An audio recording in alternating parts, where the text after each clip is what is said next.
हरे कृष्ण, राधे राधे। मेरे YouTube channel पर आप सभी का स्वागत है। कार्तिक मास में आने वाली शुक्ल पक्ष की नवमी को आंवला नवमी के नाम से जाना जाता है। इस दिन आंवले के वृक्ष का पूजन किया जाता है। आइए जानते हैं कि हम अपने घर में आंवले वृक्ष का पूजन कैसे करें।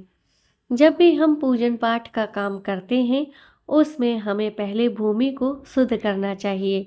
या तो शुद्ध जल के छींटे मार के उस भूमि को शुद्ध करें, या फिर गंगा जल या कोई पवित्र नदी का जल आपके पास है तो पहले वहाँ पर पानी के छींटे देकर उस भूमि को शुद्ध करें और साफ कर लें। जब हम कोई विशेष पूजन करते हैं तो उसके लिए हमें कुछ विधि विधान की आवश्यकता होती है। जैसे कि हम आंवले का वृक्ष यहाँ पर विशेष पूजन करेंगे आंवले वृक्ष की, जो कि पूजनीय वृक्ष होता है। देव वृक्ष की पूजा करने के लिए पहले हमें गेरू का लेपन करना है। यहाँ पे मैंने गेरू मिट्टी को भिगो के उसका लेपन कर लिया है। अगर गेरू मिट्टी नहीं मिलती है तो आप गाय के गोबर से भी लेपन कर सकते हैं। गाय का गोबर भी उपलब्ध नहीं है तो आप पीसी हुई हल्दी को पानी में मिलाकर उसका भी लेपन कर सकते हैं। अब इस तरह से लेपन करने के बाद मैंने यहाँ पर गेहूं के आटे का छोटी सी एक रंगोली बना दी है और यहाँ पर पूजनीय आंवला वृक्ष को विराजमान कर दिया है। अब यहाँ पर मैं आटे का सतिया बनाऊंगी। सतिया बनाने से इसकी पवित्रता और भी ज़्यादा बढ़ जाती है।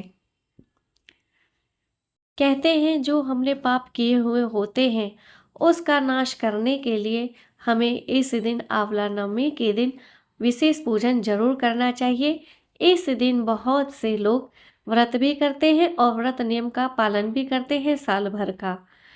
जब भी हम पापों से पीड़ित होते हैं और दुख दरिद्रता हमारे पीछे लग जाती है तो इस दिन पूजन करने से वह दुख दरिद्रता धीरे धीरे घटने लगती है और दुर्भाग्य सौभाग्य में बदलने लगता है, क्योंकि आंवला वृक्ष में स्वयं भगवान विष्णु का वास होता है और इनका पूजन स्वयं माँ लक्ष्मी ने अपने हाथों से किया था। अब आंवला वृक्ष में अगर आपका सामर्थ्य है तो उन्हें एक पीले रंग का वस्त्र रूप में जरूर पहनाएं। अगर आप पहना नहीं सकते तो सिर्फ आप ऐसे ही उन्हें अर्पण करें। यहाँ पे मैंने हल्दी और रोली और सफ़ेद चावल का तिलक कर दिया है। इस दिन तिलक 9 रूप में किया जाएगा, क्योंकि आंवले का अगर आप आंवले के वृक्ष में तिलक करेंगे तो उसकी जो डाली होती है वो मोटी होती है तो उसमें आपको तिलक किया हुआ दिखेगा, यहाँ पर नहीं दिखेगा। तो मैंने इस गमले पर ही तिलक करके आपको दिखाया है वीडियो बनाने के लिए। तो आप आंवले वृक्ष को भी हल्दी, चंदन, रोली का तिलक जरूर करें, बस सिंदूर का तिलक ना करें। और पीले रंग के फूल हैं या जो भी फूल आपके पास है आप भगवान को अर्पण करें। बस ध्यान रखें मालती का फूल ना चढ़ाएं। और भगवान से हाथ जोड़ के विनती करें कोई गलती हो तो उसकी क्षमा दे। और इस दिन आंवले के वृक्ष को कच्चे दूध से सींचा जाता है। तो कच्चा दूध हमें कभी भी तांबे के या पीतल के लोटे में नहीं रखना चाहिए, वह विष के समान हो जाता है। तो ये मेरे पास छोटा सा चांदी का लोटा है, आप चाहे तो स्टील के लोटे में भी दूध लेकर और आंवले के वृक्ष को सींच सकते हैं। उसके बाद जल से भी आंवले के वृक्ष को सींचा जाता है।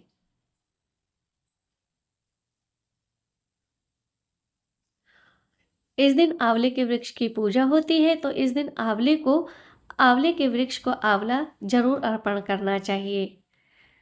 अगर आपके पास सामर्थ्य है तो आप 108 या 9 आंवले या फिर 8 आंवले, 21 इस संख्या में आंवले आप जरूर अर्पण करें। जो भी आपके पास मिठाई है प्रसाद रूप में, जो भी आपके सामर्थ्य के अनुसार है वह जरूर अर्पण करें।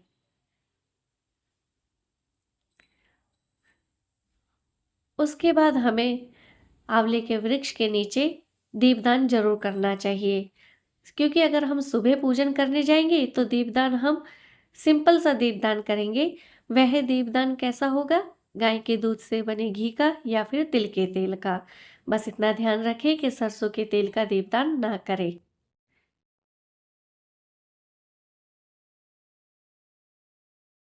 फिर पूजनीय वृक्ष आंवला के वृक्ष को आप दीप जरूर दिखाएं।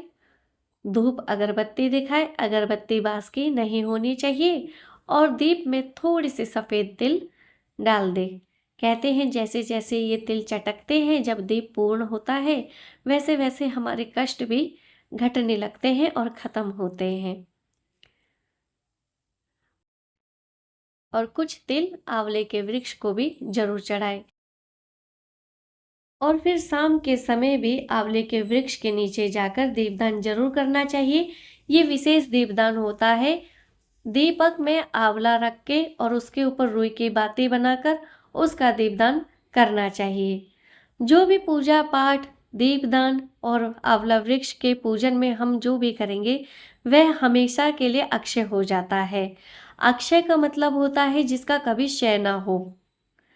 तो ये शाम का है। अगर आप शाम के समय आंवला के वृक्ष का पूजन करेंगे तो ये शाम के समय इस प्रकार का दीप बनाएं और उन्हें दीपदान करें। आंवला नवमी पर सामाजिक मंदिर में जाकर दीपदान जरूर करना चाहिए। और फिर धूप, दीप, फल, फूल आंवला वृक्ष के पूजनीय वृक्ष को अर्पण करने के बाद हाथ में थोड़े तिल और फूल लेकर आप चावल भी लेकर कथा सुन सकते हैं या फिर तिल लेकर कथा सुन सकते हैं। फिर आंवला नवमी की कथा सुने और जो भी आपने कथा सुनी है हाथ में तिल और फूल लेकर वह आंवला वृक्ष के नीचे रख दे।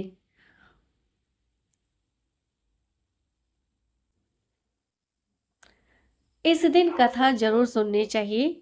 कथा सुनने का भी विशेष महत्व है। तभी हमें पता चलता है कि हम इस दिन क्यों पूजा कर रहे हैं।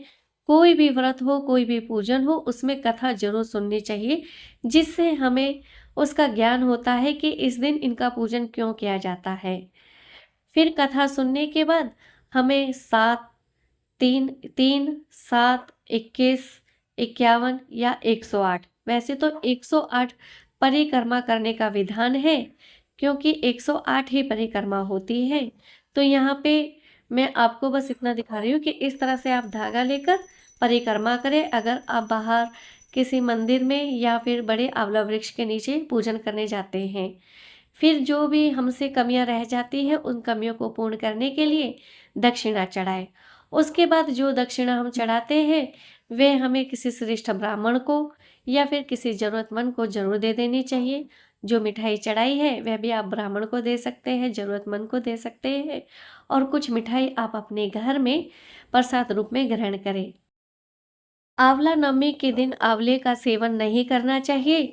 अगर आप आंवले का सेवन करना चाहते हैं तो इसे अगले दिन प्रसाद रूप में ग्रहण करें या फिर आप आंवला गाय को भी खिला सकते हैं।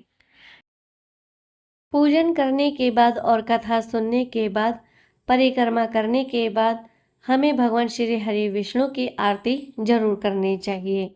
और भूल चूक, गलती, कम ज़्यादा अपराध की समायाचना भी भगवान से करनी चाहिए और कहना चाहिए, हे भगवान, जो हुआ वो आपकी कृपा से हुआ, क्योंकि जिस पर आपकी कृपा होती है वही कार्तिक मास महत्व में सुन सकता है, कार्तिक मास का स्नान कर सकता है, अक्षय नवमी का पूजन कर सकता है, अक्षय आंवला नवमी का पूजन कर सकता है।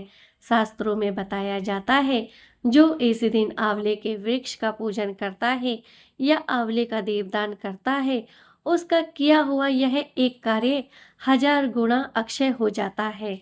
अक्षय नवमी के दिन दान का भी विशेष महत्व है। दान किसी श्रेष्ठ ब्राह्मण को ही करना चाहिए या फिर किसी जरूरतमंद को दान जरूर करना चाहिए। इस दिन गायों को हरा चारा, गुड़ रोटी या फिर मौसम अनुसार जो भी सब्जी है वह अपने सामर्थ्य के अनुसार जरूर खिलानी चाहिए।